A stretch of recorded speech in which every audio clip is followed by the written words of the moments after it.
Oh boy, oh boy. Hi everyone, it's Kev's Magpie's YouTube channel. Welcome back to another video on my channel.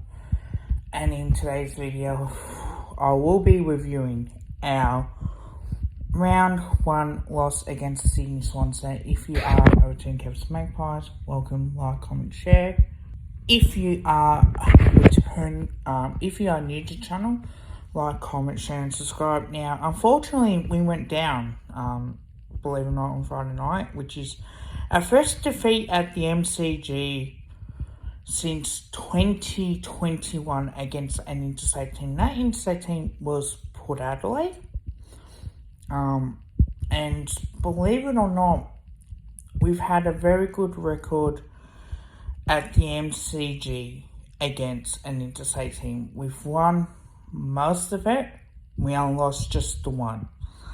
Now, the scoreline read 15-12-102 to 10-9-69. Now, we were getting beaten defensively, and we were getting beaten up with ball movement, and our turnovers killed us. So, realistically, it's not a great performance from us. But we did get off to a good start. Now, we did look good, to be fair. 3-1-19 to 2-6-18. Right? That was the perfect start that we had. And it worked out really well. But this is where it cost us. The second and the third quarters. And let me tell you why. Because the last quarter we did really well. So we kicked 2 goals, 1 in the second quarter, but yet they kicked 5 goals, 2. Now, while they did dominate in probably 10 to 15 minutes, we did get some momentum back. We did get some goals on the board and were able to get there. Right, we're able to get closer for the Swans. So it wasn't like it was anything but that. But we did look like a team that when we did come back, we looked really good, right?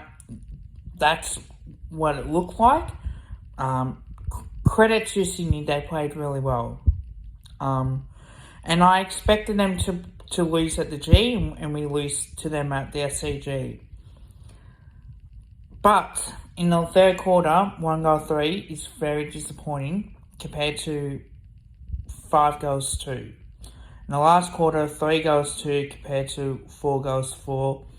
Again, we've had opportunities, but we won the last quarter. It was junk time, as we know, right? So, let me get into the whole game, because there's far a lot more that happened as well. Now, let's go by the first quarter, right? So we had Will Haywood miss, a Logan McDonald behind, a rush behind, Chad Warner goal. Then, Nick Dacos kicked our first, Bobby Hill kicked our second, Isaac Heaney missed, a rush behind to the Swans, so that's their second, a behind to Bo McCreary, which probably should have nailed it. Jordan De Goey kicked the goal from a boundary throwing. Broadbottom missed, and Joel Marty kicked the goal on quarter time, just to really, give it a 1-point ball game. So that was our first quarter. Our second quarter, Tom Hapley goal, Broadbottom kicked the goal, Heaney missed, Logan McDonald kicked the goal. He kicked 2 goals in that second quarter. Goal to Chad Warner, behind to Mason Cox, in which he should have kicked. Brian McCreary kicked the goal, and Lockie Schultz kicked his first goal in the black and white colours, and then obviously behind to Joe Marty after the siren at the halftime break. In the third quarter, we had rush behind, McInerney kicked the goal, Goulden missed, Amadi missed, Log McDonald kicked the goal, Isaac Heaney kicked the goal, Ash Johnson missed, which was a bad miss, which he should have kicked. It was a boundary, because he did kick one out on the full, in which he probably should nail that. Ash Johnson from the boundary line missed, which we need that goal. Logan McDonald kicked the goal. Nick Dacos missed. Chad Warner kicked the goal. Jamie Allett kicked the goal to end the third quarter. Then, the last quarter, Jeremy Howe missed. Joe Papley missed. Jamie Allett kicked his second. Brody Minchek missed him, which should have nailed it. Hayden McLean kicked the goal. Wicks kicked the goal. A rush behind. Henry kicked his second. Logan McDonald missed. A rush behind. Josh Dacos goal. Darcy Cameron goal. And Lockie Schultz kicked his second goal in Magpies colour. And that was it. That was the ball game right there. So there were realistically the misses that we've had in that in the last quarter, where we finally got goals out of it. Now, hear me before I go into the stats. Right, this is crucial to us. Had we kicked some of those goals, we would have got a little bit more momentum. But the one thing that did stuff us up was our skills. Errors were poor. Defensively, we got beaten. And that's due to the lack of pressure up the field. But it did expose our defense a little bit. And then what did happen is defensive transition. We just failed to stop the ball. We couldn't get, when we did get the in there, then, came out. But disposals, 348 to 361. Kicks, 209 to 222. 139 apiece with their handballs. Inside 50, 47 to 51. Disposal efficiency, 72 to 76. This is where it's piss poor from us a little bit. Efficiency inside 50s, 42% to 51. So 20 shots from our 47 inside 50s compared to 51% with 26 shots from 51 inside 50s. Free kick counts is 25 to 21. But the hitouts, we dominate the hitouts 38 to 26. Clearances 35 to 30. And when you think of it as well, when you look at the clearances, you think that should give more opportunities for us to go forward and make the most of our opportunities. But we couldn't do that. Centre clearances 17 to 9. Stoppage clearances 18 to 21 favour the Swans. Contested possessions 127 to 121. 218 uncontested possessions 226. Turnovers 72 to 66. Intercepts 66 to 72. So that was the difference. Timing possession 40% to 45%. 43% this quarter each. And the last 10 minutes was 40% to us to 18. Now, marks 94 to 100. So we allowed Sydney to take more marks and have a bit more control instead of trying to force them to kick long down the line. And then inside 50s, 9 to 19. That was the difference. Sydney, when they got the ball forward, they lowered the eyes and they took marks inside 50. Contested marks 8 apiece. Time in front 18 minutes and 18 seconds compared to 93 minutes and 14 seconds.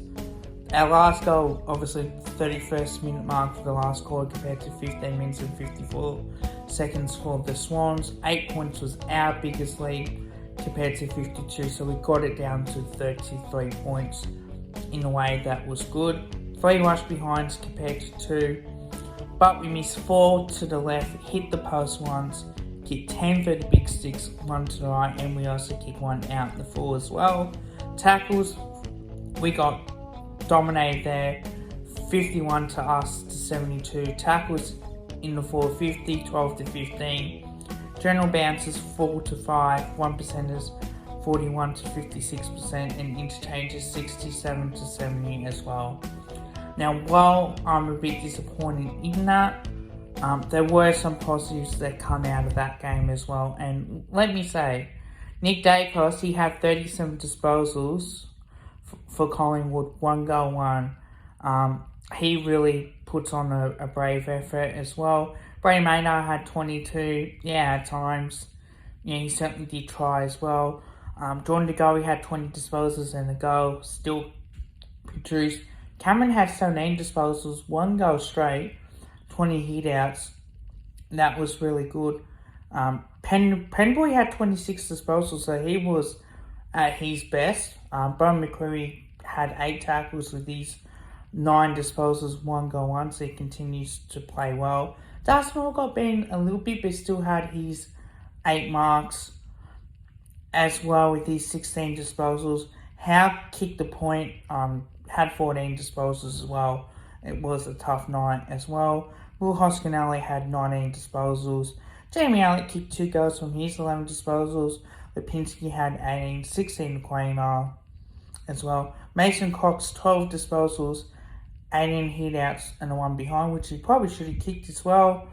Josh Dacos, he was down with 16 disposals and a goal. Lockie Schultz kicked 2 goals with his 10 disposals, and Bobby Hill had 12 disposals with his 1 goal as well. So the positive was our first quarter and the last quarter, and we did get back momentum in the game.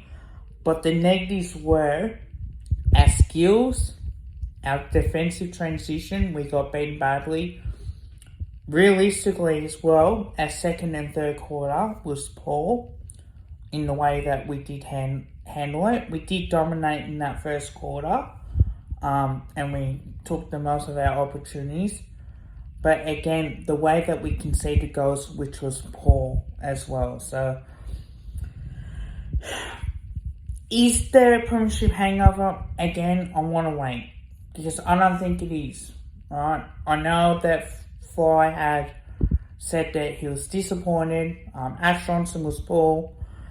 I say this, and you're allowed to criticise performances, but do not abuse players. Now, Ash Johnson has deleted his Instagram because of vile, hateful comments and abusive comments directed towards him.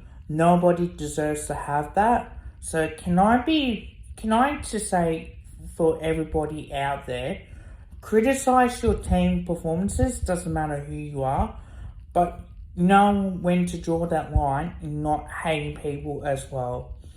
Now, the performance out of 10, well, I did say there were plenty of poor. I think it's a 4 in my opinion. But again, the fight back was good. In the last quarter, we kicked 4 goals. Could have kicked a little bit more accurately as well. You take away some of that. And mind you, we did get burnt by leg speed a little bit. But I do think that, 0-2, last time we were 0-2 was 2018, and we made the grand final as well. So I'm not panicking yet, but this is how we're going to try and go about it. It's a marathon, not a sprint. So again, let's just not get ahead of ourselves. Let's not say, let's start blaming the kids too late. There's still time to get this right. It is unfortunate for us, considering that we've got to buy until after round 5 as well, which again, it does not help. And to be honest, I don't like these buys at all. I don't like how opening round was done. I think you should have just every team play. But apart from that, that's to a discussion another day as well. The umpires, again, probably marks should have been paid to Mason Cox. I did think that Mason Cox stood up really well. Considering that he was clunking those marks, and when he did, probably could have got paid a couple as well.